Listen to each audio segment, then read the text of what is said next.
Sounds like there was a lot of coordination here. What can you tell us about the techniques used? Yeah, so the FBI warned banks last week of kind of an imminent cyber threat against banks. So what happens is that these criminals breach the bank systems as to take the limit off from the debit removal, and then they just remove unlimited amounts from the ATMs using fake debit cards. Ryan, there are techniques called jackpotting, techniques called cashing out. What does it appear were the techniques used here? What's most common in a scenario like this is that it'll start with simple phishing email. Right, what they're really looking to do is get the same sort of access that a certain bank employee has to remove the limits and then actually enable themselves to set up a interconnected gang of people around the world to actually go physically to ATMs and withdraw as much as they can before they actually physically run out of cash. So they actually have a web of people in 28 countries doing this simultaneously? Well, you'd have to in order to collect the funds. They actually also used the SWIFT systems to do another transfer, which didn't actually require physical presence at the ATMs, but that just shows the sophistication of this particular actor. Now, Hannah, tell us about what the FBI's warning to banks in particular was. So the FBI just told banks to be on alert for this kind of attack where the cyber criminals were going to be breaching their systems. And for banks, this is always a concern. Bank executives have said that cybersecurity keeps them up at night. So beefing up their security systems really is an important thing for them to do on their day-to-day. But, further than that, the FBI's warning just prepared them even further for any kind of imminent attack that they were fending off. Ryan, what else about this attack in particular strikes you? I know in the break you mentioned that it's a relatively new kind of attack and different from where we've seen hackers targeting more recently. Well, I think it goes to show they had a spectacular level of access to the bank systems as well as a really good understanding of processes. They were able to not only remove the limits on the debit cards, but then pivot over to the SWIFT, the interbank transfer system, and use that to steal more money. That's the sort of technique that we've only seen for a very narrow set of sophisticated actors, some of which who have been doing what in the past? Obviously, you have the SWIFT attacks from the last couple of years that have been attributed to what we call the Lazarus Group, which is presumably state-sponsored from North Korea. There are private groups. One particularly famous one is known as either Fin7 or Carbonac, depending on your naming convention. Cybersecurity has lots of those. They've been doing this for years and years and are reputed to have stolen over $1 billion.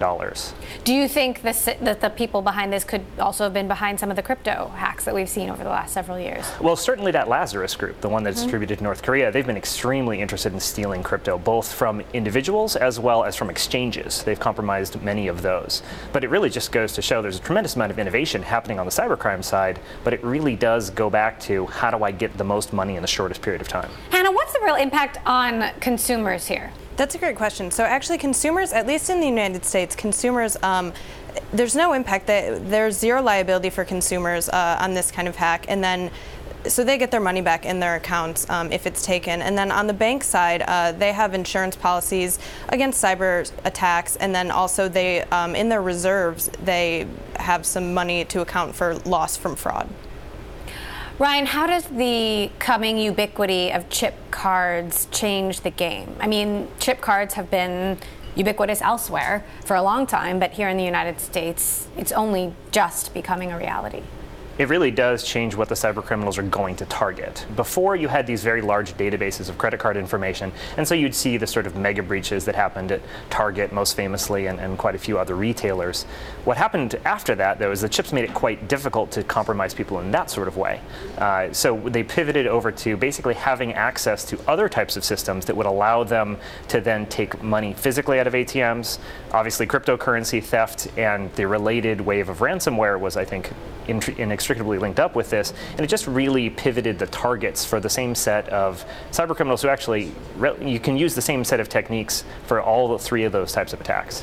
What are the legal ramifications here? I understand the Trump administration has made it now a lot easier for the United States to launch cyber attacks on enemies, be they in North Korea or elsewhere. Well, there's been quite a lot of debate recently around this notion of hacking back, right? If you identify an attacker against you, why can't you go out and disrupt their operations? That sounds good in theory, but it turns out to be extremely tricky in practice. Now, what the administration did in revising the Obama-era rules was mainly about, I think, taking a little bit of the lawyerly controls that we had introduced, particularly after the Snowden revelations, to organizations like the NSA, which have both the capabilities and the controls to execute hacking back. There are particular bills in Georgia and a couple other places where we've talked about doing that in the private sector, and I think so far cooler heads have prevailed. These sorts of attacks that are financially motivated, you don't really achieve a lot when you hack back, because the attacks themselves are not even launched by things that the attackers own. There are other things that the attackers have hacked that then they use to stage the attacks against the real target. So do you imagine hacking back is happening right now, or? It depends how you define it. I think there are people who definitely try and go to the dark web, see that their credentials are for sale, and try and disrupt those operations. Right? You're selling my customers' data. You're maybe selling my internal employees' data. I want to mess with you. That is a little bit on the offensive end of the spectrum. What we're not seeing is somebody launching a denial of service attack against a hacker's infrastructure or something along those lines. There's way too much potential for collateral damage and liability and all these other issues we haven't even begun to explore. How easy is it to actually track these folks down and bring them to justice? Isn't it pretty impossible? Well, when it comes to the particular type of attack we've seen lately, there is that one criminal organization, Fin7 or Carbonac, and the FBI and Interpol have arrested at least 3 of the members of that gang over the last couple of months.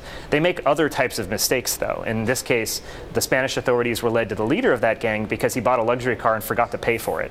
And of course, he was living in Spain, which is a more accessible place than, say, Russia or China or even Nigeria, where we see a lot of these cyber criminals operate from.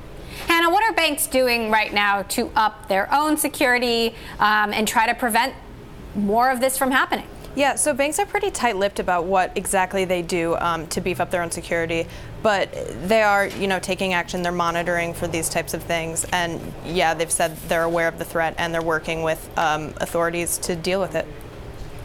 Will we see more of this, Ryan? We absolutely will, but I think we'll actually see it in smaller banks.